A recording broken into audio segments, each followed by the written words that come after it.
हर हर महादेव दोस्तों, श्री पंखुड़ी चैनल में आप सभी का बहुत बहुत स्वागत है। और सबसे पहले नवरात्रि की शुभकामनाएं। माँ भगवती आप सभी पर और आप सभी के परिवार पर अपनी कृपा बनाए रखें। आप लोग स्वस्थ रहें, मस्त रहें। उम, पहला नवरात्रि का पहला दिन माँ शैलपुत्री को कहा जाता है। माँ शैलपुत्री नौ दुर्गा का पहला स्वरूप है। इनकी पूजा नवरात्रि के पहले दिन की जाती है। इनकी कथा माता सती के 2 जन्मों से जुड़ी है। प्राचीन समय में राजा दक्ष प्रजापति की पुत्री थी सती। सती बचपन से ही भगवान शिव को अपना पति मानती थीं। कठोर तपस्या के बाद उनका विवाह भगवान शिव से हुआ, लेकिन उनके पिता दक्ष प्रजापति इस विवाह से खुश नहीं थे। एक दिन दक्ष प्रजापति ने एक विशाल यज्ञ का आयोजन किया। उन्होंने सभी देवी देवताओं को आमंत्रित किया, लेकिन जानबूझकर भगवान शिव और सती को निमंत्रण नहीं दिया। जब सती को यज्ञ के बारे में पता चला तो वह बिना बुलाए अपने पिता के घर पहुंच गए। जाकर उन्होंने देखा कोई भी उनका सम्मान नहीं किया और उनके पति शिव का भी अपमान किया जा रहा है। पति का अपमान सहन न कर पाने के कारण सती अत्यंत दुखी हो गई। उन्होंने क्रोध और दुख में आकर यज्ञ की अग्नि में कूदकर अपने प्राण त्याग दिए। जब यह समाचार भगवान शिव को मिला तो वे अत्यंत क्रोधित हो गए। उन्होंने अपने क्रोध से वीरभद्र को उत्पन्न किया, जिससे यज्ञ को नष्ट कर दिया और दक्ष प्रजापति का अंत कर दिया। समय बीतने के बाद जब सती ने पुनर्जन्म लिया, इस बार वो पर्वतराज हिमालय के घर में जन्मी, इसीलिए उनका नाम शैलपुत्री पड़ गया। इस जन्म में उन्होंने भगवान शिव को पाने के लिए कठोर तपस्या की। उनकी भक्ति से प्रसन्न होकर भगवान शिव ने उन्हें पुनः अपनी पत्नी के रूप में स्वीकार किया। माँ शैलपुत्री की पूजा विधि बहुत आसान है। माँ शैलपुत्री की पूजा नवरात्रि के पहले दिन ही की जाती है। ये शक्ति, स्थिरता और शुभ की शुरुआत की पूजा है। सुबह जल्दी उठकर स्नान करें, सफ़ेद वस्त्र पहने या पीले रंग की। पूजा स्थल को साफ करके गंगाजल छिड़के, लकड़ी की चौकी पर लाल कपड़ा या सफ़ेद कपड़ा बिछाएं। कलश स्थापना। पूजा की शुरुआत में कलश स्थापना करना बहुत ज़रूरी है। विधि: मिट्टी के पात्र में जौ बोएं, उस पर जल से भरा कलश रखें। कलश पर आम के पत्ते और नारियल रखें। कलश व स्वास्तिक बनाएं। माँ शैलपुत्री का ध्यान और आह्वान: माता की मूर्ति या चित्र के सामने बैठकर ध्यान करें।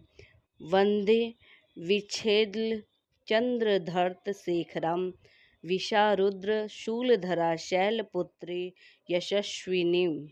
अब माता का आह्वान करें और प्रार्थना करें कि वे आपके घर में विराजमान हों।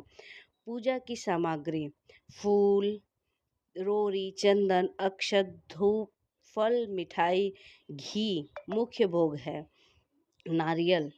पूजा की मुख्य विधि है आचमन और संकल्प। अपने हाथ में जल लेकर संकल्प करें कि आप श्रद्धा से पूजा कर रहे हैं। गंगा जल से प्रतीकात्मक स्नान कराएं। चंदन और रोड़ी अर्पित करें। माता को पुष्प और चावल अर्पित करें। घी और धूप जलाकर वातावरण पवित्र करें। माँ शैलपुत्री को शुद्ध घी का भोग लगाएं। इससे स्वस्थ और रोगों से मुक्ति मिलती है। बीज मंत्र: ओम देवी शैलपुत्रे नमः। इसका 108 बार जाप करें। इनकी आरती है: ओम जय अम्बे गौरी मैया, जय श्यामा गौरी। आप इसकी आरती कर सकते हैं। आरती करने के बाद सभी में प्रसाद का वितरण करें। दिन में अगर आप व्रत हैं तो दिन में फलाहार करें। सेंधा नमक का प्रयोग करें। सात्विक भोजन करें। मन, वाणी और व्यवहार शुद्ध रखें। विशेष बातें: पूजा में मन की श्रद्धा सबसे महत्वपूर्ण है। क्रोध, झूठ और बुरे विचारों से दूर रहें। माता को सफ़ेद वस्तु अर्पित करना शुभ होता है। घर में शांति बनाए रखें। पूजा का फल, जीवन में स्थिरता आती है, रोग और कष्ट दूर होते हैं, आत्मविश्वास और शक्ति बढ़ती है, नई शुरुआत में सफलता मिलती है। माँ शैलपुत्री का स्वरूप, वाहन वृषभ बैल, दाहिने हाथ में त्रिशूल, बाएं हाथ में कलम। स्वरूप शांत एवं सौम्य। महत्व, जीवन में स्थिर और शक्ति देती हैं। विवाह और पारिवारिक सुख में लाभ, मानसिक शांति और आत्मविश्वास बढ़ाती हैं। अगर आपको हमारी कथा अच्छी लगी हो तो प्लीज़ लाइक करें, सब्सक्राइब करें। अगर हमारे चैनल पे आप नए हैं तो प्लीज़ ज़रूर सब्सक्राइब करें। अगर आपको कोई नई कहानी या कथा सुननी हो तो हमें अवश्य मैसेज करें, कमेंट करें। हर हर महादेव। नवरात्रि में आप सभी का परिवार एकदम स्वस्थ रहे और आप लोग नवरात्रि को अच्छे तरीके से एंजॉय करें। एक बार हमारे साथ बोलिए, ओम देवी शैलपुत्रे नमः। ओम देवी शैलपुत्रे नमः। ओम देवी शैलपुत्रे नमः। ओम देवी शैलपुत्रे नमः। ओम देवी शैलपुत्रे नमः।